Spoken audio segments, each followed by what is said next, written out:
Hi, Leo Kahl here. In observance of St. Patrick's Day, I thought it'd be really fun to do a painting of Ireland that has a preponderance of green hues. In this painting tutorial, I will show you how I think about greens in a landscape painting. It's not what you think. I often see my students struggle with green foliage. They tend to use the same green hue throughout without creating any variances in the hue. While looking at green foliage, you may think that it is a very monotone or very consistent green, but in reality, there are many things going on in green foliage. I think about greens in nature as being either warm greens or cool greens. Warm greens having a greater amount of yellow, and cool greens having a greater amount of blue in them. Some greens appear to have a more earthy appearance to them. Something think in terms of like an olive green. In this first phase of my watercolor painting, I always create a very translucent, generally warm layer of pigment. This is what I want to glow at the end of the painting. I know that there are certain pigments that are considered more transparent than others. I rarely give any thought to this. This is a complexity that I don't really want to deal with. If I need a hue to be more translucent, I simply use more water. This base layer is what I call the glow layer. And you'll see me adding in predominantly warm hues, many of the warm greens that you'll see through the scene. Um, Much of this will be obscured later with darker and more opaque pigment, but I think it's really important to create a high energy layer of warm hues from the outset. You'll also notice in this video that I've slightly speeded up the video. Really, there's no point in dragging this video out. So this is running it at 2 times the normal speed. I hope you don't mind that. In the photograph, there are some warmish brown, orangey type foliage tucked away in some of the green foreground. So this is what I'm doing now. I'm creating a warm underlayment for revealing leaves and foliage and whatnot in successive layers. I would normally use a much larger squirrel hair brush as opposed to this small squirrel hair brush that I'm using right now. I chose to use this because I wanted to make sure that I spotted in some of the warmer hues in very specific areas of the painting. So right now I'm going to spot in the kind of the underlying value of the castle in the distance in this scene. I've also opted to add some greenish pigment to the castle. I want there to be a common theme of green throughout the entire painting. So maybe some of the greenery in the foreground would maybe reflect up into the castle, but it helps to create a homogeneity, overall homogeneity to the painting. And so that was the idea here. Okay, so cruising along with this initial glow layer, I decided to cool down the greens a little bit here. It probably won't matter because much of this will be obscured, but I felt like maybe create a cooler base in this area of the painting. But we're almost done with the glow layer, and after I fill in the rest of these trees with some translucent hues, we are going to thoroughly dry this layer. So it's very important to thoroughly dry this layer. You can use a hair dryer. This will allow me to control the successive layers of paint without creating blooms and cauliflowers and whatnot. Here I'm using some clean water to lift some of the pigment from the left side of the castle. It needs to have disparity with the value of the sky above it, so it was important to remove some of the pigment from the castle. So I'm now moving on to the second layer in my process. This layer I think of as kind of the shadow layer. This is where I begin to cool the painting down. You'll see here I'm working on the foreground, trying to reveal a lot of the leaves and whatnot in this brush or foliage in the foreground. This may look like a lengthy process, but it actually goes quite quickly. All you're trying to do is negative paint and let many leaf shapes kind of pop through. My overarching thought process doing this layer is to maintain a level of translucency. I'm not ready for opaque darks yet, so I'm constantly aware of how translucent and how much water is combined with my pigment to sort of maintain some level of translucency at this point. Here you can see I'm adding some translucent shadows under the sheep that are in this little pasture here. I will then continue to look for these darker middle values throughout the scene. Here's some shadows underneath the trees on the right, strengthening up a few of the shadows in the foreground. Again, just looking for middle values, not the darks yet. That's going to come next.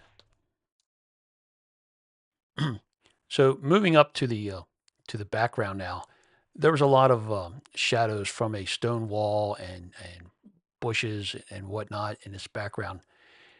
I will come to remove some of this later on as this was drawing too much attention to the background. So I went back in with a soft brush with some water and I greatly softened this area down the road. The large tree in the center of the painting had kind of a rough edge on the left side. I thought maybe some splatter would be a good effect to suggest this. Later on, I'll come back and better delineate how the edge of that tree looks. The splatter didn't really create the effect that I was looking for. One of the things that I truly love about the watercolor medium is, to me, each painting is a bit of an adventure. Unlike my oils or acrylic paintings where I'm in complete control at all times, um, the watercolor is, like I say, an adventure. So very exciting to kind of see where it takes you, and some of the decisions you make throughout the process may work and they may not. So that's all part of it being playful and not being afraid to try different things within your painting.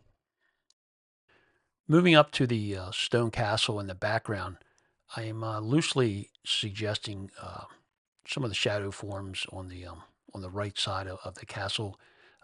This will help suggest volume in this building, but very loosely. And again, I don't want to draw much attention to the actual architecture of this castle. Okay, moving to the big trees, kind of in the middle ground of this painting. When I paint trees, I paint the way they feel to me. Um, so a tree has volume. It's basically a giant ellipse, right? So the light's coming in from the upper left, and so it's lighting up the left side of this tree. So actually doing a little bit of negative painting to try to reveal some of that lighter value that was put down in the first layer. I want you to want to draw attention to the way that I'm playing around with the greens here. I'm never staying with one chroma too long. Always varying it. I'm reaching for cool and warm. So you'll see me reach for some ultramarine blue here to cool down the lower part of the foliage of the tree. Um, you'll also see me reach for some yellow ochre to warm up aspects of the tree. So right here, I'm adding a little yellow ochre to create a warmer region of this set of trees.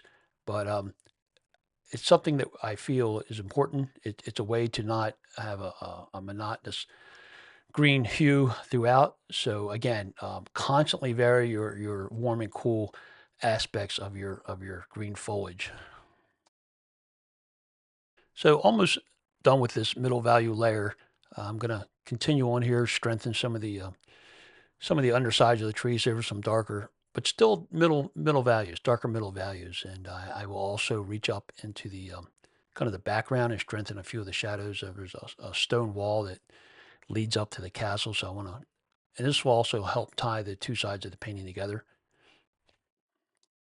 So now, having completed this middle range of values, these the middle dark values, now I'm going to go for my next layer, my darkest darks. And you'll see my palette using some neutral tint, ultramarine blue, viridian, to create a very strong dark. I'm also using a kind of a springy, kind of a soft springy brush. This helps me to control and apply this very thick pigment. This is not something a lot of watercolor artists do. I try to leverage every bit of characteristic of the watercolor medium. So from these very light washes in the sky to these literally opaque, thick, gooey areas of the painting. This will really add contrast. I'm also creating a region of high contrast near the pasture where my farmer and his sheep are. These dark values will help draw your eye and create a region of high contrast, and that's what helps draw the viewer's eye to the focal area of your painting. So I felt the green fields leading up to the castle were a little too weak. So I'm going to go back with some various greens, and strengthen that area of the painting somewhat. So using a small, somewhat stiffer haired brush, I'm going back into the castle and ever so subtly suggesting windows and doorways and whatnot in the castle, but not so much that it draws attention to itself. It's just enough to say, hey, I'm a castle, and here's my windows and doors, and that's enough, really. In the reference script photograph that I'm working from, there was no sheep and there was no farmer, but to me that would really suggest Ireland. So I went ahead and added some sheep and some farmers. Right now, I'm adding a little bit of volume to the sheep. They seem to have a gold undertone, so I took a little yellow ochre and painted their underbellies. Here I'm adding some very small figures to the painting.